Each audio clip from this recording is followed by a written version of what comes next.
Pedestrian Focus webinar, sponsored by the Federal Highway Administration's Office of Safety and the Pedestrian and Bicycle Information Center. Today's webinar will focus on the issue of pedestrian facility maintenance, highlighting a new guide from the Federal Highway Administration, as well as examples of maintenance programs in 2 communities.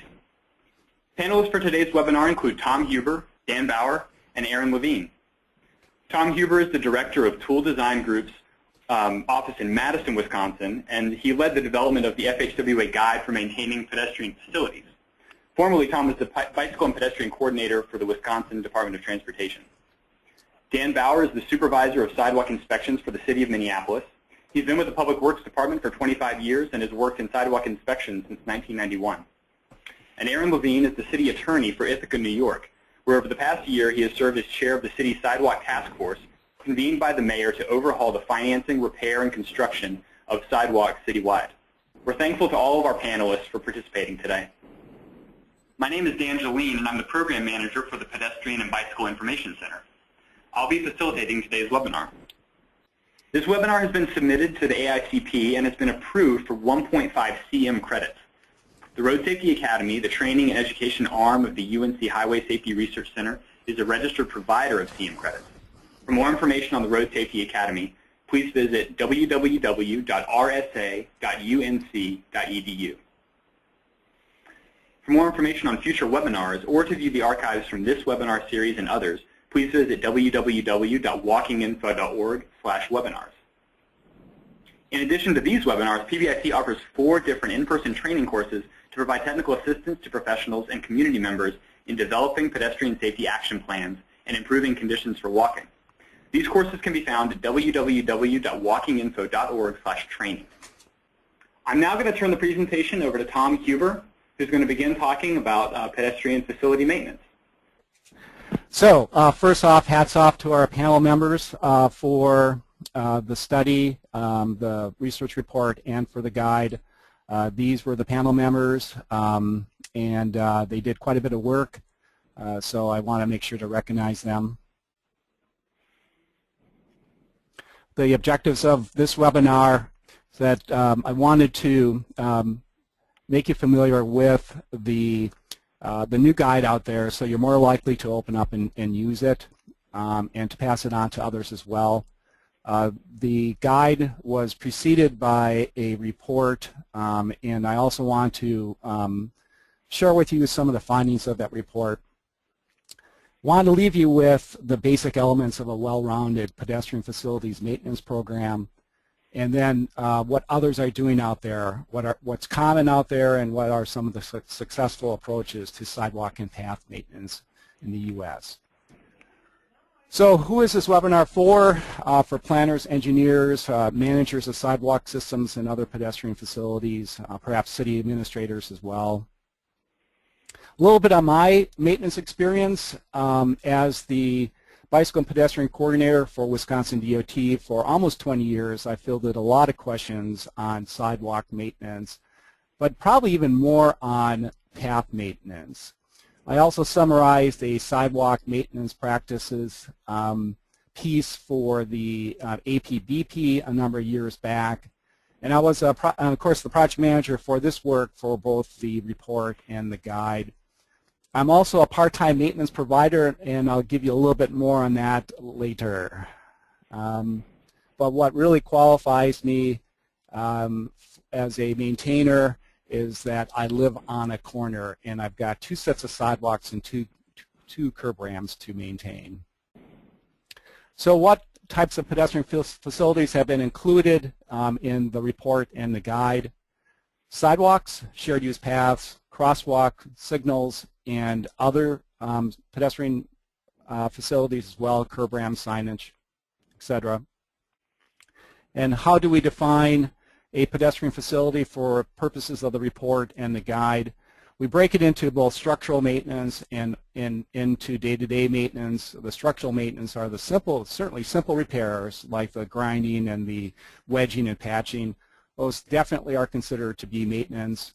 The replacement of short segments of sidewalks or panels, we view a panel as being pretty much a 5 by 5, 5 foot by 5 foot piece of sidewalks. If I use that term later, you'll know what I'm referring to.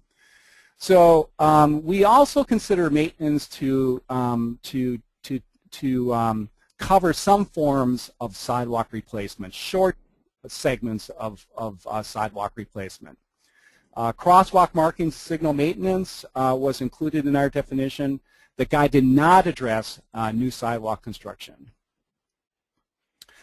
So from the standpoint of day-to-day maintenance, certainly snow and ice removal, sweeping, vegetation removal and trimming covered in report and in the guide. Maintenance is often considered the forgotten stepchild. All forms of maintenance are considered to be important, but they're not really all that exciting to discuss or research. You know, when was the last time there was a ribbon cutting for a street or a pedestrian facility that was well maintained? It usually doesn't happen, and pedestrian facility maintenance is no exception to that general rule about maintenance.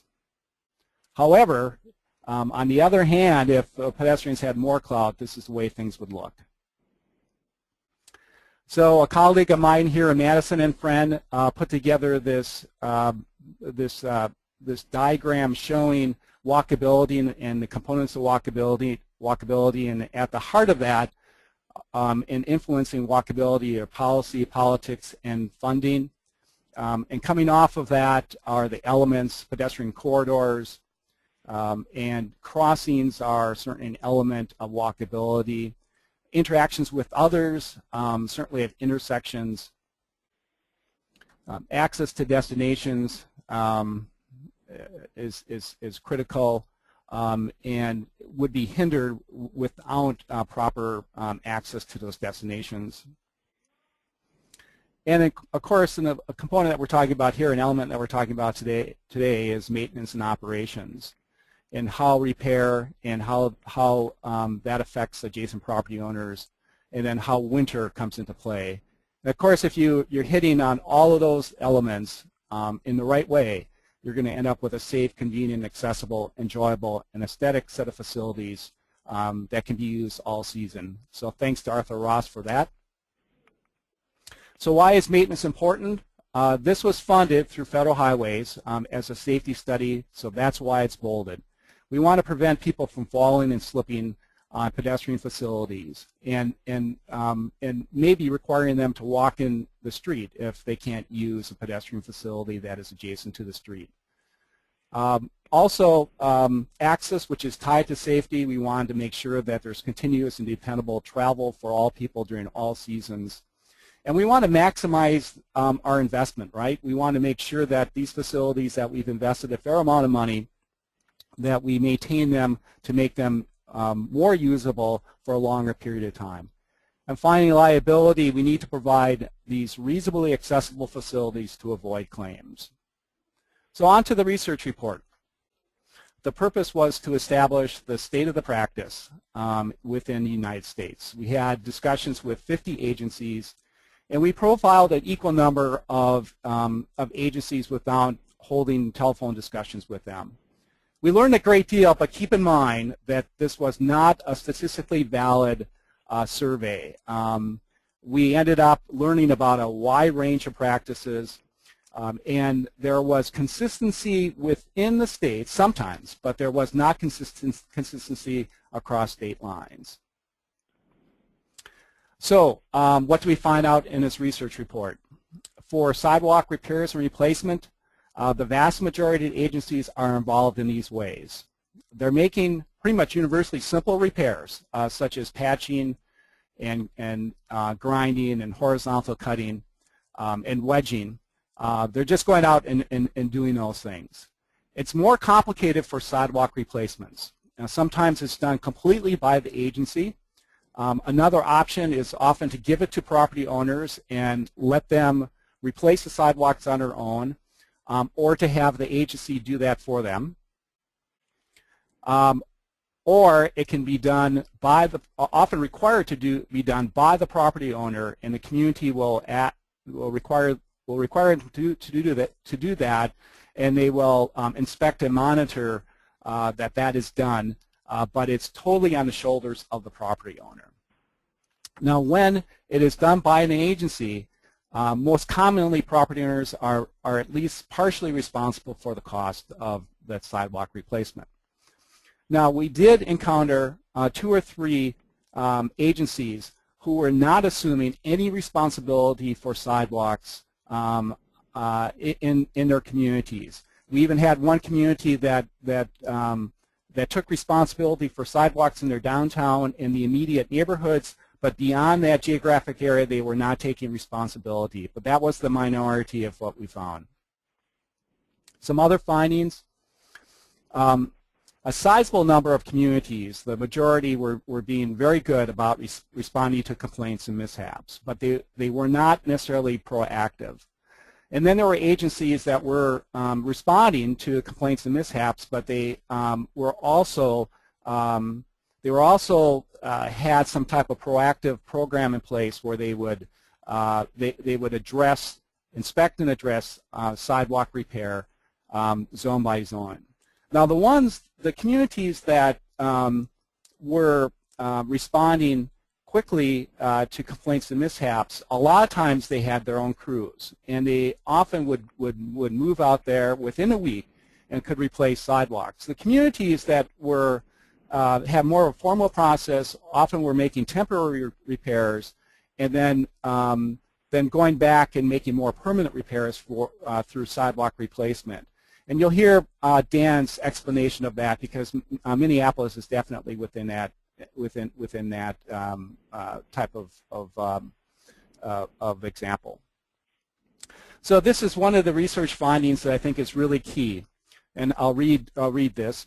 Even though more communities have ordinances that place the responsibility of sidewalk maintenance on the adjacent property owner, shared and unclear responsibility, weak enforcement mechanisms, high costs and liability concerns led to many jurisdictions to perform sidewalk repairs and replacement. So even though they had on the books that the adjacent property owner was responsible and would be assessed for the cost, that's not the way things were being conducted, and that was not the practice. Some of the other findings from the report, in terms of paths, paths were almost universally considered an agency responsibility, and that they were taking full responsibility for those paths. In terms of winter maintenance, the majority of the communities were not winter maintaining. If you had snow and ice, they were not winter maintaining. But we did find that there were a number of communities just within the last couple of years that were beginning to maintain their paths for winter use. Other findings regarding other pedestrian facilities other than sidewalks. In terms of markings for crosswalks, most of the communities were using thermoplastics or paints, but few were using what we would consider to be new innovations. In terms of signals, communities were almost universally satisfied with their signals, the signals that they were using, and they indicated that they were being very responsive to any problems that cropped up. For day-to-day maintenance, there were 3 possibilities. Agencies would take full responsibility, and even a number of agencies that would plow, take care of snow and ice. Agencies also would be ultimately responsible, but they often would task that to adjacent property owners. They were ultimately responsible for removal of snow and ice, but they would require adjacent property owners to do that. Or you had a situation where agencies did not take responsibility and saw it only as a property owner responsibility. Now let's get into the guide. And these are the 6 main chapters of the guide, and I'll be going through each one of these chapters in a little bit more detail. The panel thought that most communities knew how to maintain pedestrian facilities. However, they needed to have really good arguments to beef up their maintenance or to conduct better maintenance. So the thought was that we needed a chapter to discuss the need for maintenance. And we broke that chapter down into the following needs of safety, mobility, asset management, and liability. So what are the common maintenance issues? And this is the second chapter. Again, breaking that down into structural maintenance issues and into day-to-day maintenance issues.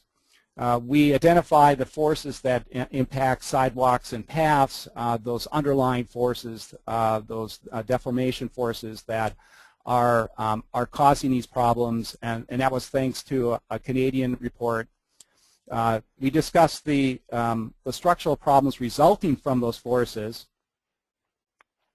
and also the results of those problems, and that could be broken down into heaving, sinking, cracking, and other surface problems. The common maintenance issues on a day-to-day basis, of course, snow and ice, vegetation. This tends to be a year-round problem for nearly every community. But especially in certain parts of the country where it definitely is a year-round problem because of having vegetation growing year-round. In other parts of the country, you might have 9 years of vegetation problems and then three months of winter problems. Extreme heat was also resulted in day-to-day issues, and that result in the buckling at corners and at crosswalks and tire tracking over markings. The third chapter on inspection, accessibility, compliance, plans, and policies included criteria in a relationship to ADA, so that inspection criteria and how it related to the American Disabilities Act. Also, provided common inspection practices broken down by spot inspection, zone inspection, community-wide inspection. And then compliance and enforcement efforts, and finally the policies and plans at the basis for a sound program. So under inspection, the types of inspection, spot inspection, zone, and community-wide inspection. And spot is commonly, if there's a mishap or a hazard, you go out there and inspect the problem. Zone is where you would identify anywhere from 3 to 10 zones within your community, inspect and follow up with sidewalk replacement in those specific zones or repair in those zones. And community-wide, which is not done very often except if you're in a small community or if you have a special report that or inventory that's being conducted, like a transition plan. We're seeing more and more innovation in inspection than any aspect to pedestrian facility maintenance due to the mobile devices, GPS, GIS, and photo documentation. And I'll just leave you with this thought that criteria that you use is very important for inspection. In terms of program effectiveness related to compliance, compliance is only a problem when adjacent property owners are brought into the equation, right? We know that in terms of sidewalk replacement that there's effective programs in place that rely on assessments. There's effective programs that do not rely on assessments. There's ineffective programs that have given up on assessments altogether. And now there's effective programs that have moved away from assessments, and we'll hear of one of those today. In terms of accessibility, the guide simply cited and summarized the ADA draft guidelines for the public right-of-way. We know that communities cannot become strictly compliant through just maintenance. It's going to take more than maintenance. For example, if repairs are made to reduce tripping hazards, you can take care of a displacement, but you're not necessarily going to take care of the cross slope, which might be more than 2%. So some of these repairs, not so much replacements, but some of the sidewalk repairs, will take care of some of the ADA issues, but not all of them. So you have to consider the scope of the repair and the limited nature of maintenance. But you also need to make sure that you see maintenance as an opportunity to make your sidewalk and your ramps and your path system more accessible. Compliance, you want to have compliance without enforcement. That's the goal. This is mostly, compliance is mostly a winter maintenance issue, but also a vegetation removal issue as well.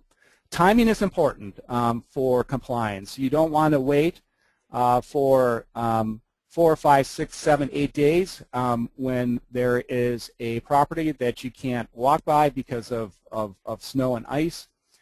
So compliance should be right away, and you move right away. We've identified a couple examples of where communities have the practice of ramping up the costs if there is a property owner with successive violations. The fines are the main tool here, and at least for winter maintenance, you should have alternative program in place to assist people that simply cannot remove snow and ice at their properties. And I think that's the important part of winter compliance. The chapter on maintenance measures, getting into kind of the nitty-gritty here of the guide. Sidewalk repair, these are the short-term fixes, often to counter tripping hazards, including wedging, patching, grinding, horizontal cutting, mud jacking. And just a couple of examples, wedging on your left, patching on the right. And then what horizontal cutting can do. Mud jacking is not being used all that much. Pros and cons of sidewalk repair. The pros are they're quick solutions.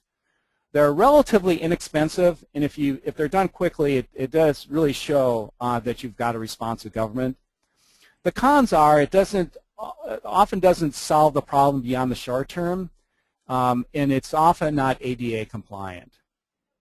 Sidewalk replacement, on the other hand, is used as both a short-term and a long-term fix. And as you see in this photo, it involves the replacement of the entire sidewalk section, in this case 2 panels. Now this can be viewed as maintenance, but as those stretches of sidewalks that are replaced, there are more than a couple panels that goes beyond maintenance. Pros and cons, it's a long-term fix. It can be done the right way, and you're much more likely to make it totally accessible. The cons are it's relatively expensive. It often involves property owner assessments, and thus it can get political. A little bit on path maintenance here. Most trails are asphalt, as you know. You're more likely to receive complaints from bicyclists, and you must be concerned with the same triggers for path maintenance as you are for sidewalk maintenance. Additionally, the longitudinal cracks that you often see in paths, they can be more of a problem for bicyclists and for wheelchair users than they are for pedestrians. That's a peculiar problem for paths. So for crosswalk maintenance recommendations, we know that thermoplastics last a lot longer than paint, but it often is a much more costly proposition. We found a number of communities have been staggering their crosswalk markings as indicated, as shown in this photo. I think that is a photo from Ithaca. You have to consider what kind of marking material you have right now when reapplying another marking type. So paint over paint is okay, but you can't do tape over tape. So that's an important thing to consider. And here's a recommendation: use the most durable marking that you can come up with when you are reconstructing or newly constructing a project. Typically, the cost for that very durable marking, whether it be inlay, thermal or thermoplastic, it's usually a very small percentage of the construction project, and you're much more likely to find that kind of revenue in a construction project or reconstruction project than you are in a maintenance budget. And of course, the inlay tapes hold up much better on streets that are plowed. Recommendations for pedestrian signals: we know that the LEDs have been a very nice innovation for maintenance of pedestrian signals. And that transition has happened already. But if it hasn't within your community, a good idea to transition to LEDs, which use so much less power. Another recommendation is you need a quick response. If there is a malfunction out there, you've got to respond quickly. terms of inspection, these are the conditions that should be monitored for pedestrian signals, whether they're cracked or broken, whether you have a crack or broken push button, if the pedestrian signal heads or push buttons that are turned askew, are the LEDs in the pedestrian signal heads, are they fading, or are they in good shape?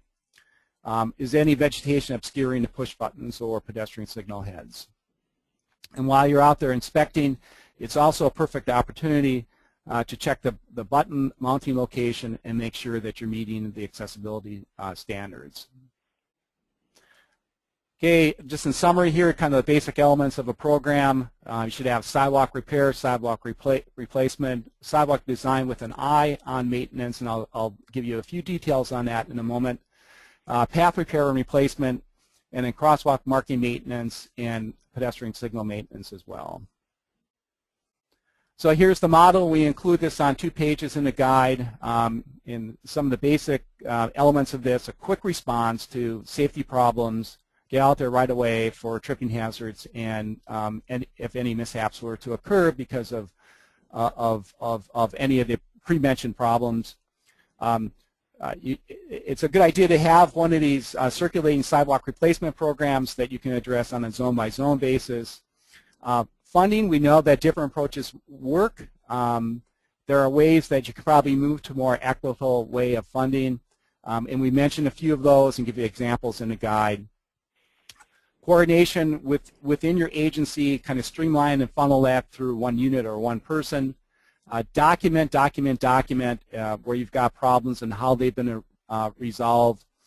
Inspection and inventory, be proactive, do more than just spot inspect. And then a lot of this is going to be based and should be based on plans and policies within your communities. So these are some of the construction techniques to lessen maintenance for sidewalks and paths. The design of sidewalks and surfacing type can help moderate future costs of maintenance, and that's why it's important. So if you design and build something right, you're going to get a lot more life out of that facility. And here's a few tips. Consider the durability of the materials, concrete versus asphalt versus cost. Asphalt is a lot less, but concrete will last a lot longer. The surfacing types you have to consider: pavement versus pavers and bricks. They have unique maintenance requirements. The underlayment and depth of materials is important as well.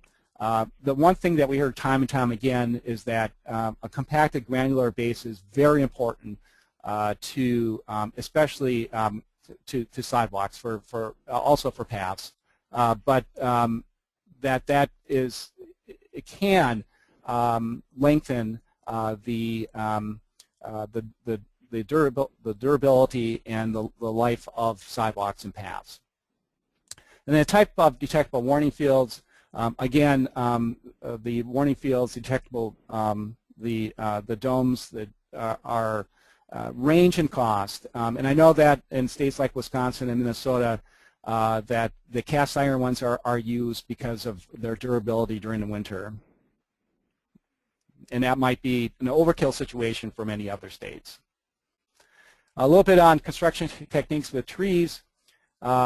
Trees are one of the main reasons why you're replacing sidewalks. And you need to consider this about trees and sidewalks. The tree placement, the farther away from the sidewalk, the better. The tree species is important. Avoid trees with the large trunk flares and surface roots.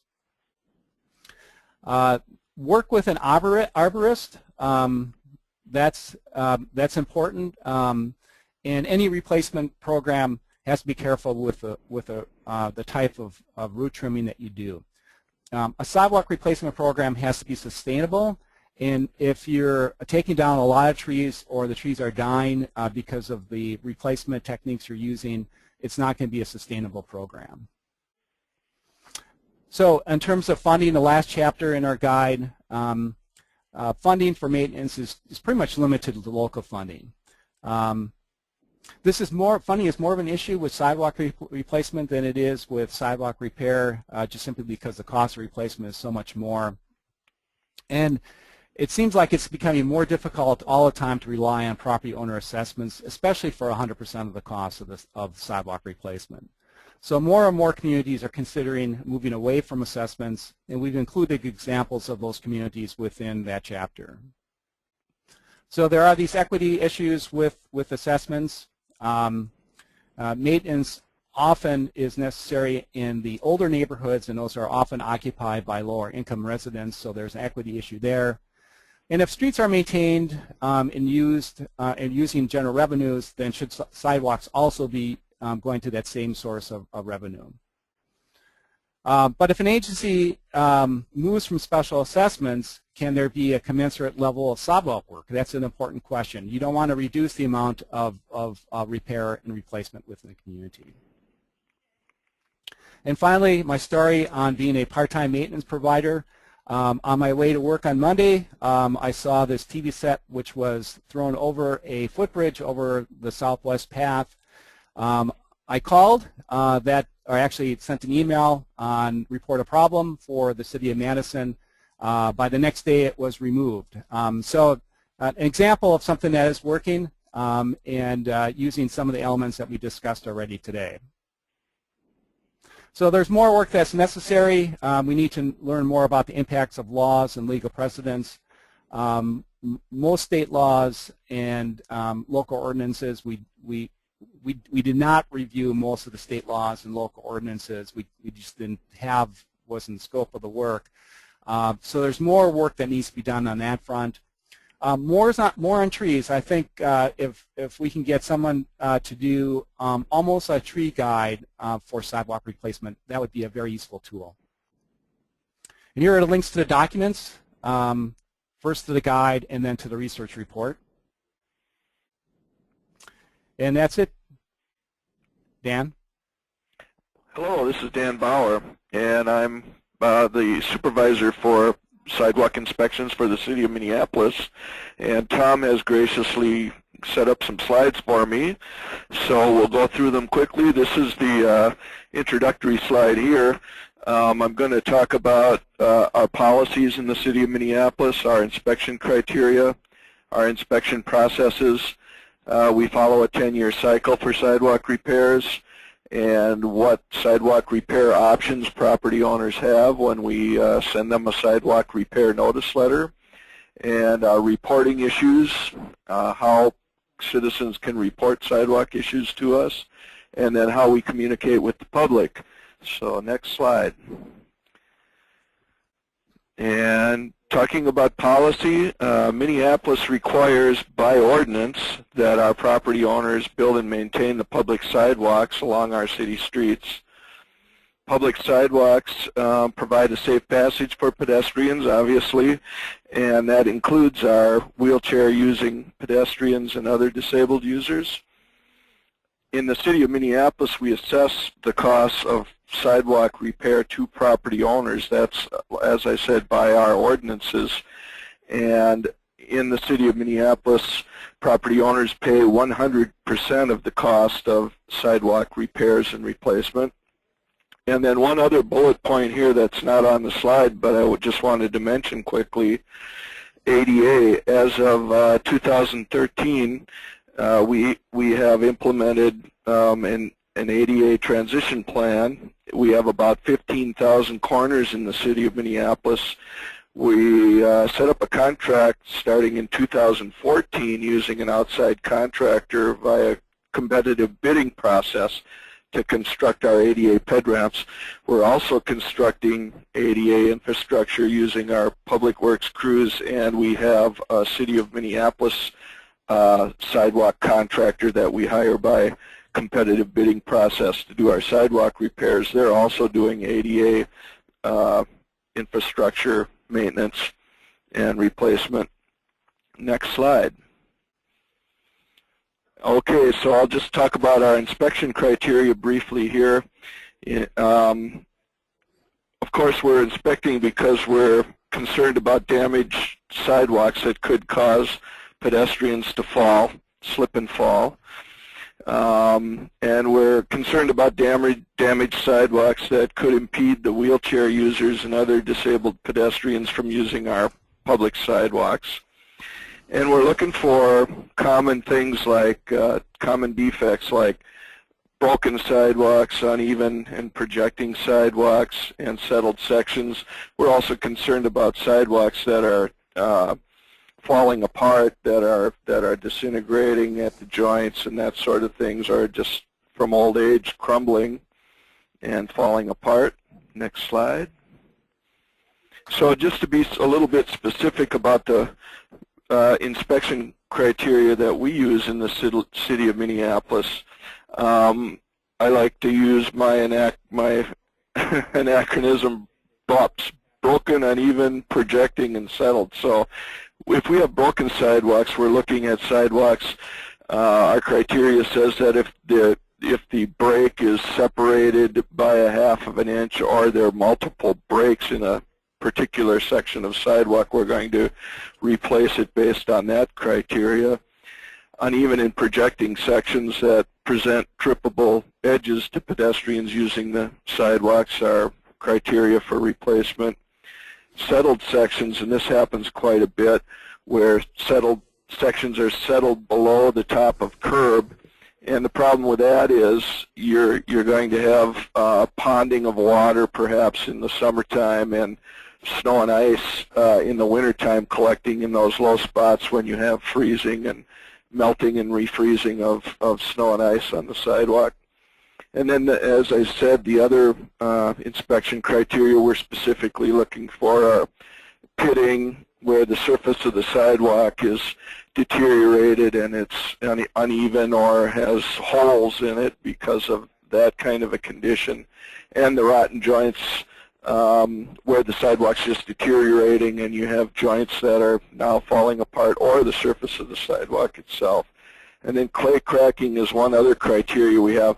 And in more general, soils can affect the condition of the sidewalk. So if you have subsoils that impede water drainage and that sort of thing, that's what we call in Minneapolis clay cracking, where we have clay soils, and you'll get longitudinal cracks down the length of the sidewalk because of that kind of condition, and that's caused by freezing and thawing because the water under the sidewalk doesn't drain away very well, and then you get that freeze-thaw breaking up the sidewalks. Next slide. So our inspection process in the city of Minneapolis, we receive complaints via our city of Minneapolis 311 system mainly, but people can contact us in a lot of other ways and report sidewalks that are defective or snow and ice conditions on the sidewalks that are not up to snuff. And we inspect our sidewalks on an approximate 10-year cycle. So we have, I'm looking across my cubicle here, and we have a map that shows our 10-year cycle, color-coded map. And we coordinate our work with other projects that may be going on, street reconstruction projects, for instance, or resurfacing projects, other projects being done by sewer or water or others. So, you know, our 10-year cycle is approximate, and we have to make adjustments all the time just to fit in with all of the other work that's occurring in the city. So people, as I mentioned just a minute ago, call in most of our problems now via our City of Minneapolis 311 system. So we'll work those cases. My inspectors, I have 3 inspectors that look at their 311 cases every day when they come to work in the morning. And then they'll go out and inspect those locations and then act on those complaints accordingly. So often it's a structural complaint where somebody may have even tripped and fallen, and so that's what we would do. You can see in the photo here that we do a lot of asphalt patching, and we consider that a temporary repair. And our 10-year cycle is for permanent repairs, and basically what we're doing when we're doing permanent repairs is we're inspecting in the fall of the year and then again in the spring before our construction season starts. And then we send sidewalk repair notice letters to property owners, and those letters contain all the information that's pertinent about our sidewalk repair program. And there's a list of frequently asked questions that accompanies those letters, and Also, a copy of the sidewalk ordinance that's pertinent. And for the winter season, you know, we're doing those snow and ice inspections and so on. Next slide. All right, yeah, as I said, we're operating on an approximate 10-year cycle. The city of Minneapolis has about 2,000 miles of sidewalks, so we try to cover all of those sidewalks, inspect them at least once every 10 years, and then do our sidewalk repair program each year. And that's what I mentioned. Neighborhood areas are selected for each year's sidewalk repair work. And the sidewalk inspectors do actually walk up and down those sidewalks in those selected neighborhoods and look at everything. We use a data collector. We have a device called a motion tablet that we collect all of our data for our sidewalk inspections with. And we've created in the city of Minneapolis our own sidewalk programs and data collection programs and databases and so on. We'll be migrating to a larger system in the near future that would be a citywide system that we're going to be part of. But for now, we're still operating on software that we've created and so on. Let's see here. Next slide. So the options that property owners have when we send them a sidewalk repair notice letter is, number one here on the slide, they have the option to hire their own properly bonded private sidewalk contractor to do the sidewalk repairs. And we here at Sidewalk Inspections maintain a list of those sidewalk contractors. They have to be bonded to work in the city of Minneapolis, and those bonds forms, we have our own bond form that they have to take to their bonding agency and have done. And then those are reviewed by our city attorney to make sure they're all in order. And then those bonded sidewalk contractors, private contractors, are then allowed to be able to pull a sidewalk construction permit from our office in order to do sidewalk repair work in our city right away. And so the most common way, though, that sidewalk repairs are done by our sidewalk repair program is that property owners would use our city-hired sidewalk contractor to do the sidewalk repairs, and then they have the option of being billed. Well, they will be billed after the work is done, or they can allow that cost to be assessed to their property taxes as a special assessment. And the reason we do, oops, you jumped ahead just one on me. I got to go quicker here, I'm sure. And the last thing is that when we use our city hired contractor, it's easier for the sidewalk or the property owner to have the work done that way, and it's a lot less expensive for them because of economies of scale. And let's see here, reporting issues. Next slide. Okay, yes, we have a lot of different ways that folks can report sidewalk defects to us. There's the City of Minneapolis public website, and there's applications on the website that are with part of our 311 system where people can send an email to 311 and report sidewalk defects or snow and ice issues. And those are the tools. Basically, we try to steer people to our 311 system because then we can use that data for other purposes too later on in the year. Next slide.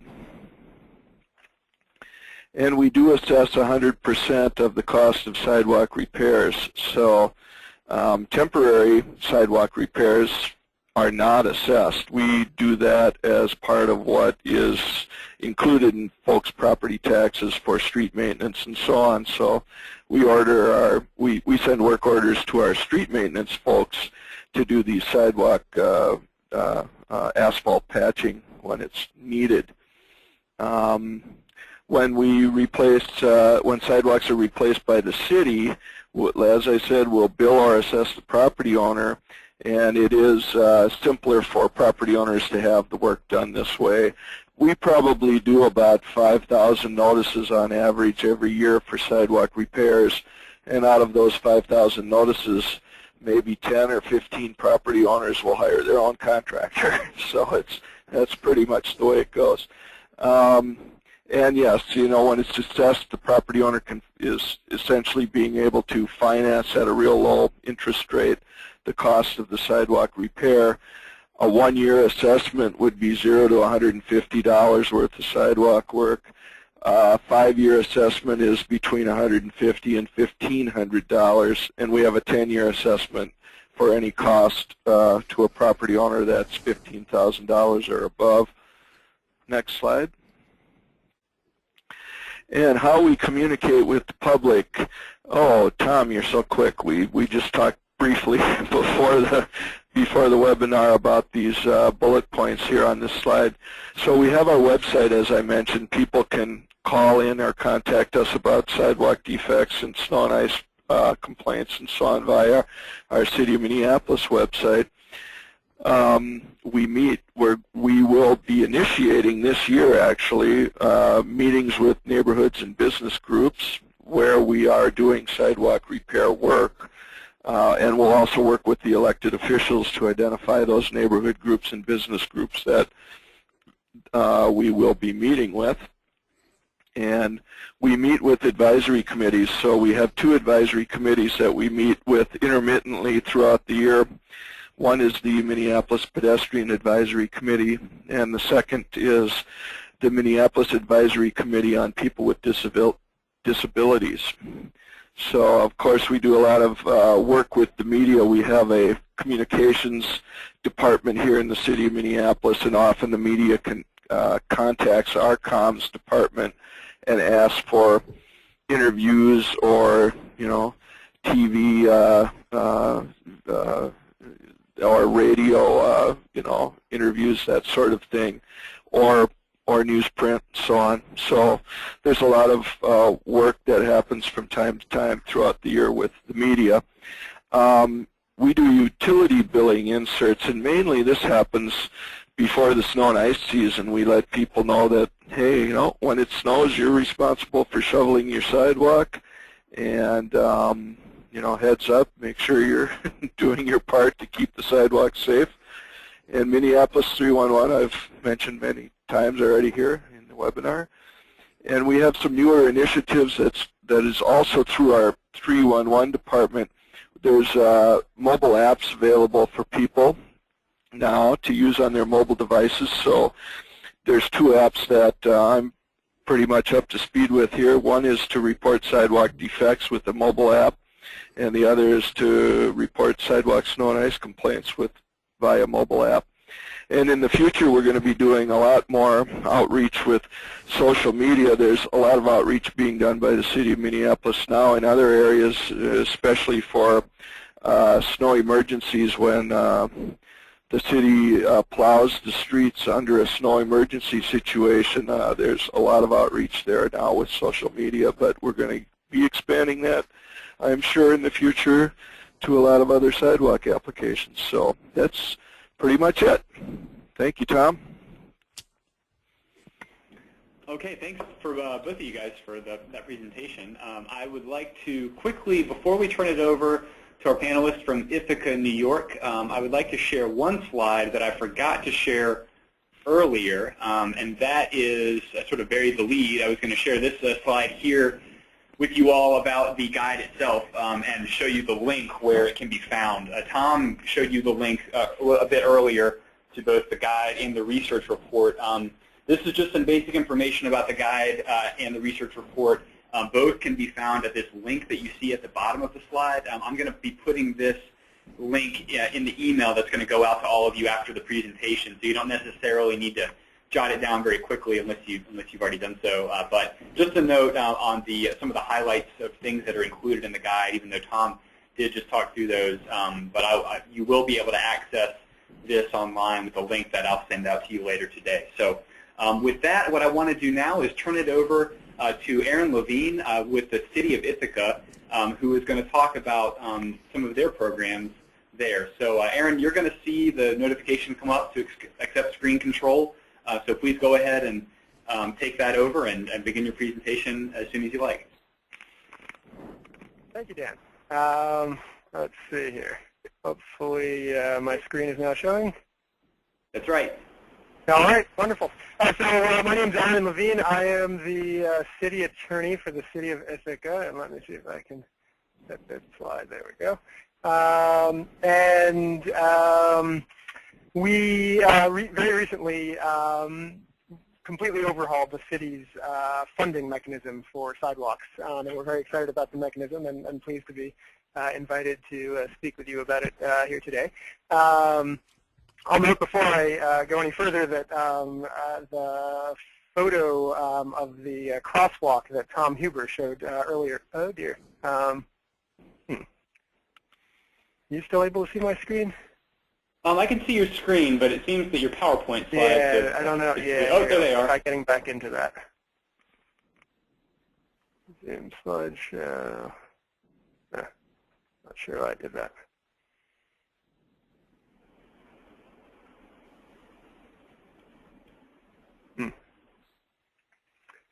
That's not good. I have the ability, Aaron, to pull them up on my screen and share them on my end if you'd just like to tell me when to navigate, if you'd like to go that route. Yeah, that's fine. For some reason, PowerPoint just stopped cooperating. Yeah, that may make some sense. Okay, hold on just 1 second. Oh, you know what? Here, actually, I just got back into it now. Okay.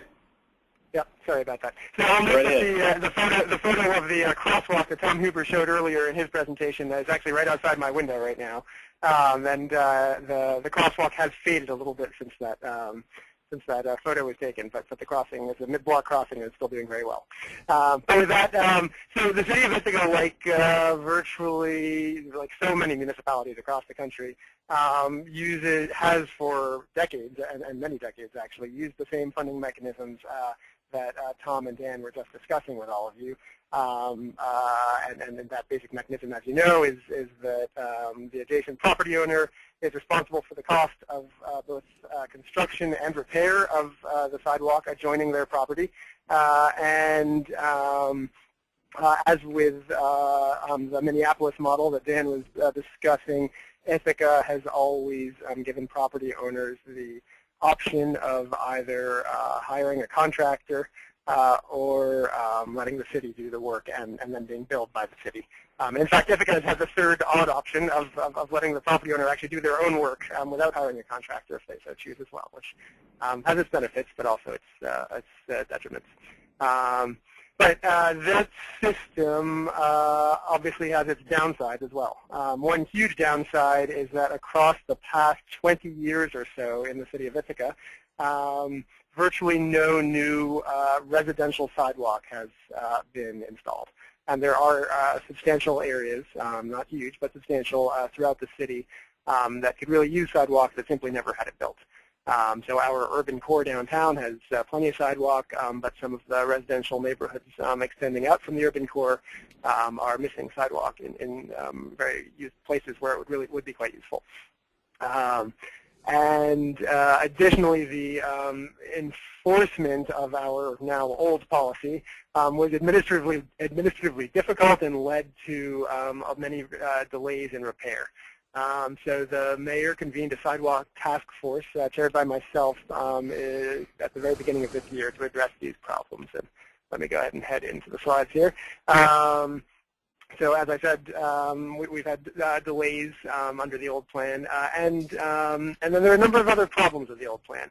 Not only did we build less sidewalk, but we really viewed our existing system as regressive. It would take a let's say 200 or let's say 100 foot long run of sidewalk in front of a house and put the same burden on that property owner with that single family house, let's say, as a tall but skinny apartment building that might be worth far more and have, more to the point, have far more people living in it. And we decided that we really wanted to view the funding of sidewalks from the perspective of the benefit that the sidewalk was providing to people. So in our view, an apartment building with 20 people living in it is receiving approximately 20 times as much benefit from use of the surrounding sidewalks because those 20 people are walking on it as a single-family home with only one person living in it.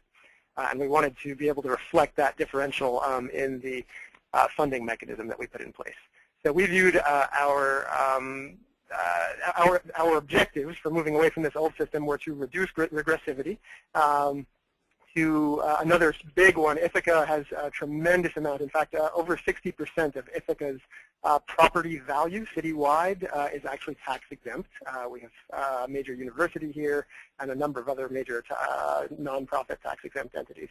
As a result, it was really important to us to find a funding mechanism that would include those tax exempt entities in the funding of our city's sidewalks.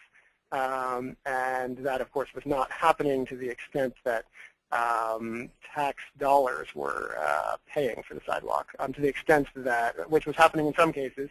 In most cases, of course, the adjacent owner was responsible, but it was still not getting us all the way to where we wanted to be, because we wanted to move to a system where adjacent owners were no longer primarily responsible for their sidewalk, and that it was actually a city responsibility, but we nonetheless wanted those tax-exempt entities to be contributing to the continued construction, maintenance, and repair of sidewalks.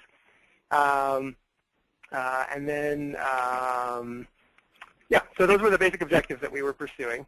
And let me move on to the slides here. We, in the end, like I said, wanted to treat sidewalks as a shared resource and build more of them. So let me flip forward there. So now let me tell you about what we did. We created, and when I say created, as of a couple months ago now, the Common Council has passed a local law that will go into effect in a few weeks. And this new system will be in place, so we're very excited about its implementation. What we created was a system of 5 sidewalk improvement districts throughout the city of Ithaca. The districts distribute costs for sidewalk maintenance throughout the city, and Cornell's main campus is excluded. That was a difficult choice, but one that a whole variety of policymakers thought a good deal about and concluded that it made sense. Cornell has particularly, they do a great job of maintaining their sidewalks, and they have a particularly large range of sidewalks that are on private streets. And when we put those two facts together, we ended up concluding that we would leave them out of this system, which means that they are still responsible for the cost of their sidewalks. And in fact, if the city goes and orders them to repair or replace a given section, that's still a Cornell cost, and the city still has the ability to do that. Moving forward here. So the task force proposed a formula to calculate each lot's assessment. And the way we set this up was that each lot in each sidewalk improvement district would be assessed according to a formula that I can walk through with you in just a moment. All of the assessments from within a given sidewalk improvement district would all then pool into that particular sidewalk improvement district's levy, total levy, the sort of the bucket of funds that could be used for sidewalk repair and construction in that particular district. And these slides, I apologize, were prepared originally before the law was passed. So it says if approved, but it has now been approved. And we can move forward there. So the formula made a distinction between 1- and 2-family homes, which the city chose to view as low foot traffic lots. So there's a distinction between low foot traffic lots and all other lots, which meant larger residential properties as well as all commercial and industrial and so on properties. For the low foot traffic lots, the city chose to set up an annual maintenance fee of $70.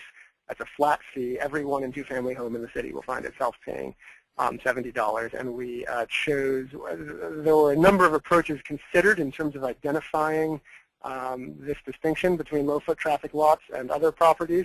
The basis that we ultimately settled on was to use our Department of Assessment's property classification codes.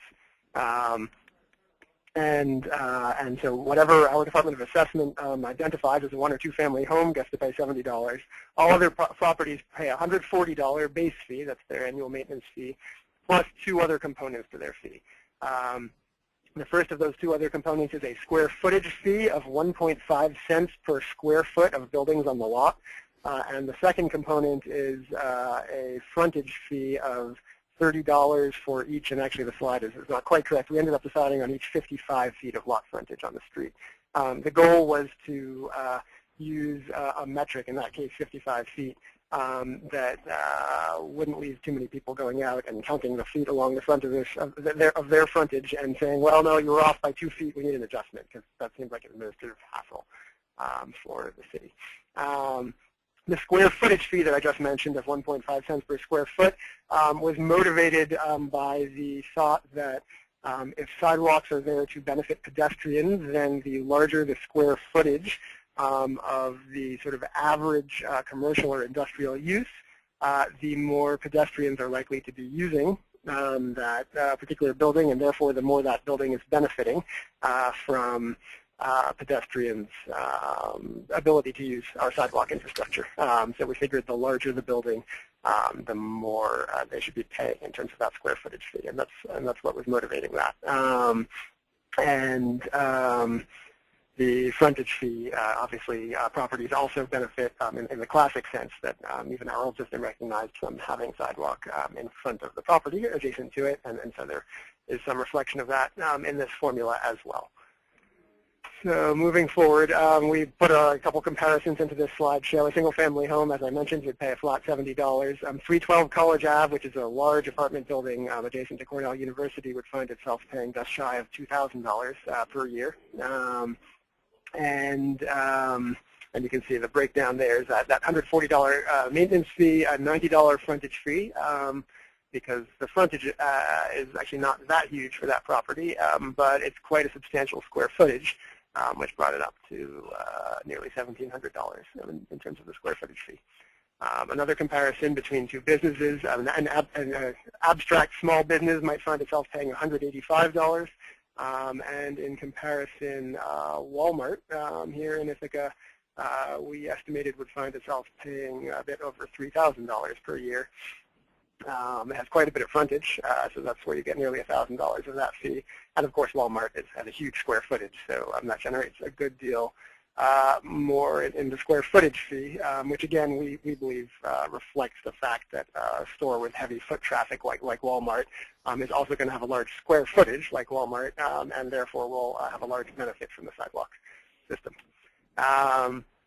The funds raised. So we estimated, and actually since these slides were prepared, again, we've revised these numbers slightly, but we estimate at this point that this system should raise approximately $840,000, I believe is the number we're at right now, per year citywide. Again, that will be split up into the 5 separate sidewalk improvement districts. The funds from each district will be spent only in that same district.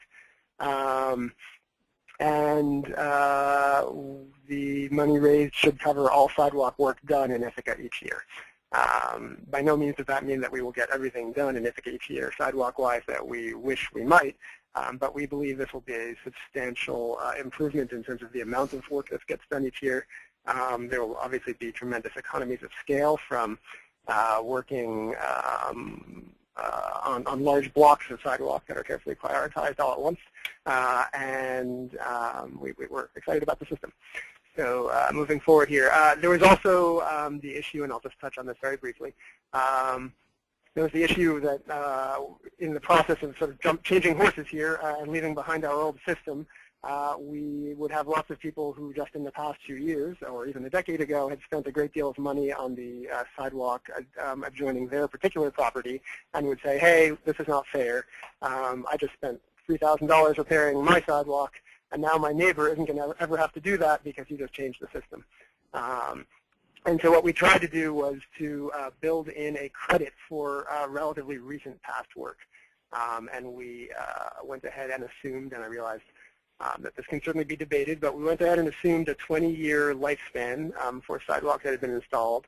And we purposefully actually chose not to account for the time value of money, so we just took that 20-year lifespan and said, look, whatever you spent, whenever you spent it, you're going to divide by 20. And for each of the ensuing 20 years, running from the date of construction or repair, you will get a credit for that. And that credit is creditable against the sidewalk assessment that you'll otherwise find yourself paying.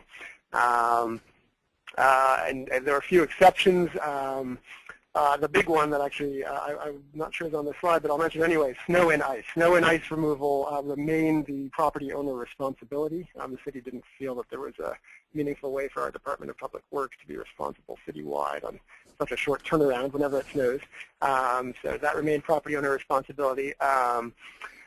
But obviously not the construction and repair of sidewalks. Similarly, driveway cuts and aprons are not going to be funded by these assessments and remain property owner responsibility. And additionally, in site plan review, particularly for new projects that are being built, those projects can still be required to build sidewalk at their expense. And this slide is old, so actually we will end there. I will note that the plan the city put in place is relatively novel for cities in New York State. New York State law does not provide cities with a sort of pre-packaged mechanism for setting up a sidewalk assessment system of the sort that we did here. So we did it under the special benefit assessment law that cities are offered by New York State. Towns and other types of municipalities in New York have set up sidewalk districts of the sort that we have here, but cities are governed by a different set of laws in New York State. So this took some figuring, but we are confident in the system that we have in place and very excited about it. And I will wrap up right there. So thank you very much. Okay, thank you so much, Aaron. That was a great presentation. And thanks for sharing with us. And we will go back here and wrap up. We do have some time available for questions, and so I'd like to we got a lot of really good questions that came in, and so I'd like to get to as many of those as we can before we wrap up. So I'll go ahead and start. Can you all speak generally, Tom and also the other panelists, about how state DOTs might handle the maintenance of sidewalks on their systems when routing through communities. So a lot of the discussion here, I think, was related to municipal sidewalks or city-owned sidewalks and all along city-owned roads. Can you talk a little bit about the state DOT approach? Yeah, and it varies. Let me start with the two standout states, Alaska and Florida. They have chosen to maintain in all aspects their sidewalks and their paths when they're in or right away. So that's the easy answer for those two states. Most other states have probably some type of an agreement with the communities so that the communities will be responsible for the day-to-day maintenance and maybe even the structural maintenance of those facilities. And I think maintenance agreements are becoming much more prevalent, especially in the last 10 to 15 years. But we have talked to a few states where there are no such agreements, and there are sidewalks within the state right away, and it's ambiguous who is responsible for the repair and also the day-to-day maintenance of the sidewalks. And often the community is then forced to kind of take on those responsibilities. Okay, thank you, Tom. Moving on to a question related to different climates. We did hear a good bit about climates and areas that receive a lot of snowfall, and we're talking about snow removal. Do you know, though, how cities in slightly warmer states deal with issues related to occasional snowfalls? Maybe they're not as set up with funds to be able to do clearing and regular maintenance after snowfalls, but still may experience those conditions. Yeah, we did talk to about 20 communities that were far in the south that, you know, if they had one or two snowfalls a year, that was a lot for them. And most of them just kind of relied on the kind of the melt strategy, which I think would work. You know, usually we expect in the more winter climates where you have snow and ice, that snow be be removed within 24 to 48 hours. So if the expectation is for the snow to melt within 24 to 48 hours, there is an issue. We did include a recommendation that even in those kinds of climates, they can have snowstorms that stay around for a while. For example, if it occurred in December or January and it's as cold as it is now, it may stay around for a week or 2 weeks. So they should have a backup plan.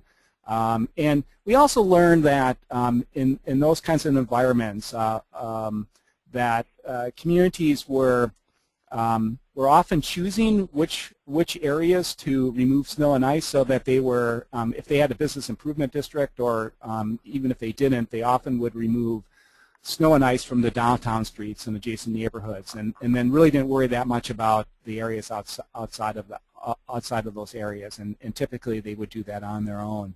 The other curious thing that we found, and I was really interested in this, is that two communities responded that people in those environments are much more likely to walk because they don't want to use their cars when it's slippery and in their minds hazardous to drive. So two communities said they have a lot more people walking under these conditions.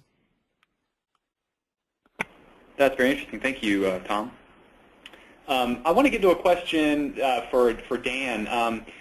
Dan, you mentioned, and this actually could be responded to by all the panelists, but Dan, you mentioned about the importance for designing for maintenance. And we had a question about whether Minneapolis has changed any of their street tree standards to maybe require greater setbacks for sidewalks or ped ramps to sort of allow, kind of change the design to allow for that easier maintenance. Can you speak to any of that? Yeah, several years ago, it might be 5 or 6 years ago at least now, we had a tree advisory committee that was convened by a council member on the City of Minneapolis Council, and we created specifications basically about how to repair sidewalks around trees. We created some diagrams and so on to show how to build, for our contractors, how to build a tree ring around the base of trees to allow more room for the tree roots and so on. And we work in coordination with the City of Minneapolis Park Board. And they're the ones who basically are responsible for the trees and any tree root trimming and so on. And so we also have criteria that's very specific about what contractors are allowed to do as far as tree root trimming and so on when sidewalks are being repaired. So we have quite a few specifications that are in place now. And there's always room for improvement. Trees, of course, as everybody knows, are very difficult and cause everybody a lot of headaches, the tree root growth and so on. And so, you know, we're very sensitive to trees and tree root cutting and so on, and we try to keep our contractors aware of what's allowed and what's not allowed, and we make sure that they're following our specifications for tree root trimming. Great. And just kicking that over to Tom. Tom, when you were looking at a survey of programs from around the country, were there any examples, any other examples where you've seen of this sort of collaboration taking place, where agencies were sort of looking at how they were designing for street trees as a kind of looking ahead to see what the maintenance concerns might be? Yeah, I think especially in our part of the country, Wisconsin, Minnesota, Iowa, Upper Midwest, you know, you need that area, whether it's called the median or it could boulevard. be called the boulevard, or, you know, the government grass, whatever it's called. You know, you need at least 5 to 10 feet for just a storage of snow, but often 4 or 5 feet is not enough for, and you probably will have issues with trees. It might not be in the first 5 or 10 years. So some DOTs were telling us that they were not planting trees when it got below you know, a certain width, or that they were actually encouraging and providing funding for homeowners to provide the trees on the property side. in making sure that the trees were far enough away from the sidewalk on the private property side. So we're getting a little bit smarter, but yet, you know, the attractiveness of trees in all projects is there. So I don't think we're totally going to get away from this issue where we have tree roots that are pushing up sidewalks. Okay, thank you. Dan, there was a lot of interest in the app that you mentioned that you all use in Minneapolis. Is there anything you can provide, any other information that might be available on that app that people could look up and maybe follow up on? Is that something that was developed specifically for you all, or is that something that you came across that you know is being used in other areas?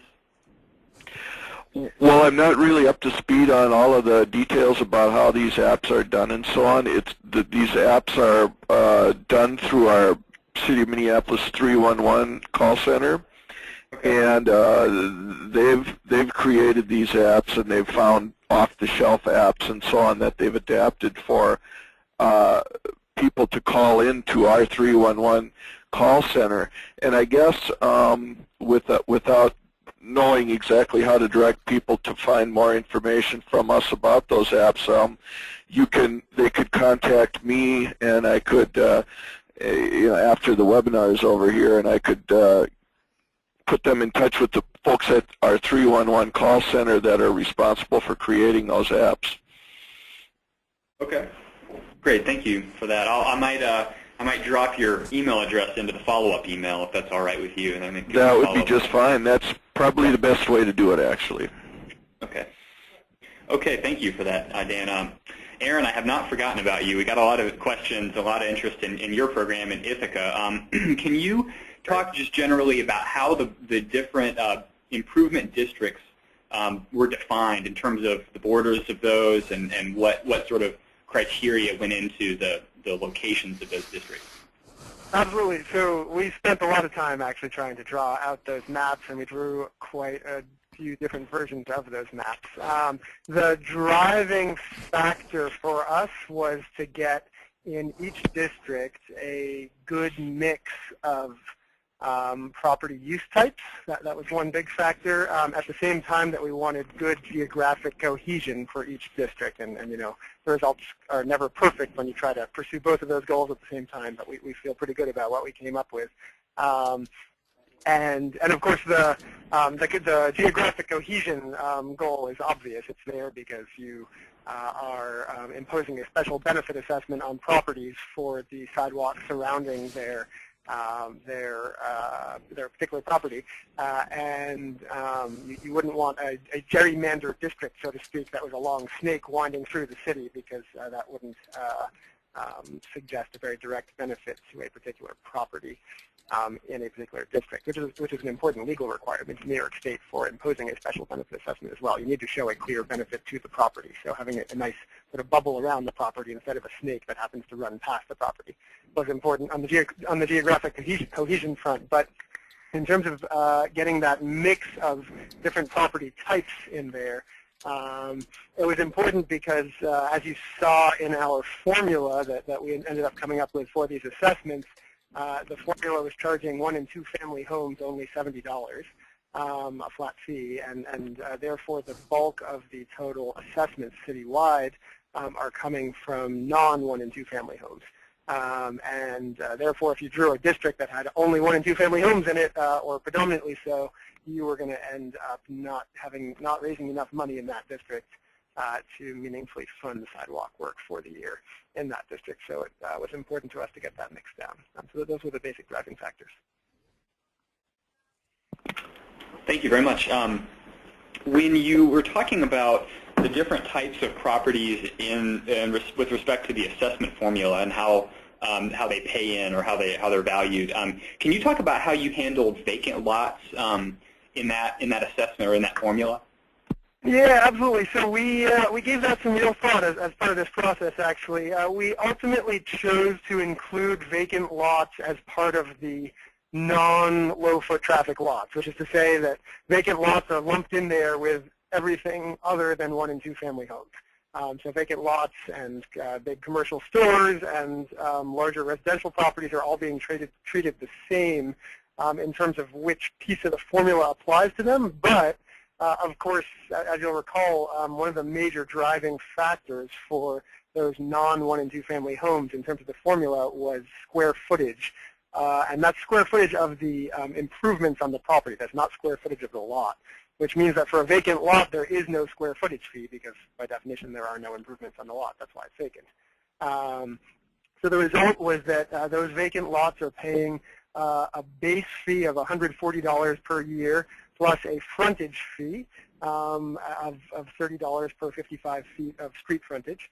But they're not paying for the square footage. And the thought behind that was sort of twofold. One, that we wanted, generally, most cities want to incentivize use of the land in their city, right? So we thought it was a positive thing to incentivize, at least in a slight sense, incentivize building activity to ultimately occur on a given vacant lot. And at the same time, we figured that some of those vacant lots, in fact, that we think most of those vacant lots would be in areas that ultimately would probably not end up being a 1- or 2-family use when that lot is built upon. And therefore, we didn't feel it was appropriate to lump them into the $70 category. Great, thank you for addressing that. That's good information. I've got one more question specifically for you, Aaron, and that is, well, sort of a two-part question. Can you talk a little bit about? I mean, this policy is a pretty big shift from where you were before with the city policy. Yeah. Can you talk about how it was kind of sold to the public, political bodies? Just in terms of that change, imagine you got a lot of questions and maybe some resistance to change that policy. Can you talk about your process for just getting the public on board, and then after that, sort of the education process of providing information about how things are changing, why they're changing, and how residents can better understand the new policy? Yeah, absolutely. Those are great questions, and we focused on those issues a great deal in this process. So as I said, the mayor convened the sidewalk task force that redesigned our sidewalk system, and I was chairing that task force. So the mayor convened that task force nearly a year ago now. For the first probably 5 months, the task force, which consisted of a couple members of our Common Council, a couple members of our Board of Public Works, one of our transportation engineers here on staff in the city, and a couple, and myself and another assistant city attorney from my office as well, because there was a large legal angle to this. We all gathered together, once every couple weeks and brainstormed and worked through all of the different angles, and there really did turn out to be a great number of angles on this, and ended up putting together a proposal that we believed in. And at that point, we brought that proposal to the city's Board of Public Works, presented it to them, made a large public presentation, and they were excited about it. And from there, we went on to the city's Common Council, and across a period of a couple of months, held a variety of meetings there, all very public. And for us, a big factor in the public getting on board with this program was that the old system was frankly hated by so much of the public in the city, and we were very responsive to that, that emotion, and we're trying to put something together that we thought people might be happier with, that could work better for them. And of course, the reason that the old system was so hated was that nobody likes being responsible for the sidewalk adjoining their property.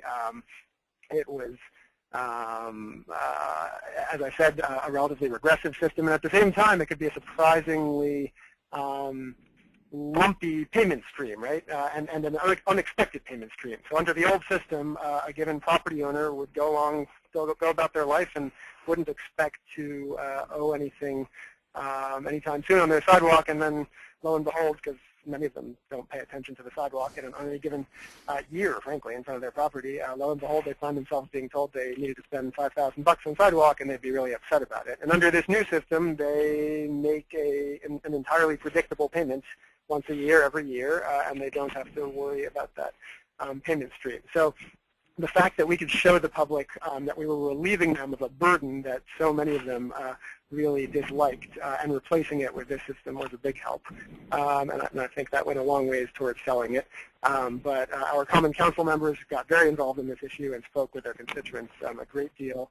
As I said, we held a variety of public information sessions to help bring people up to speed. We put together the PowerPoint slideshow, actually, that I just walked through with you today, and a whole variety of other materials that we also posted prominently on the city's website. And I believe Dan will actually be sharing a link to those materials with all of you in his follow-up email for this presentation. So I think that largely covers the sort of how did we sell it question. And then, Dan, you also asked about educating the public on this. Once the sidewalk law was passed by the Common Council, we made sure there was a variety of media coverage on it. I took a number of interviews with area newspapers to make sure that there was a good variety of media coverage, actually, and that was a real help. The mayor's Facebook page covered it. The city's Facebook page covered it. It ended up on the city's website. And the one really specific element that the public needs to proactively engage with in order to benefit from of this plan is the past work credit. So the past work credit is something that each member of the public actually has to apply for in order to get it, because the city doesn't have accurate records of all the work that each private owner may have pursued at a given time in the last 20 years. So for that, we've actually put together a separate press release that actually just went out this week, and an application form, and our Department of Public Works is being very responsive to questions on that front as well. Great, thank you so much. Sure. Thanks to all of you for answering those questions. Unfortunately, that's all the time we have for discussion today. I want to remind everyone that a recording of the program today is going to be available in about a week at walkinginfo.org/webinars, and I'll put the specific link in the follow-up email to everybody that we'll be sending out this afternoon. Each participant, as I just mentioned, will receive that follow-up email with a link to the archive page. It's also got information that we mentioned here in the webinar today, links to some of these documents and resources and other resources and tools. I want to say thank you again to all of our speakers and panelists, and thanks to all of you for attending today's Pedestrian Focused webinar. Have a great day.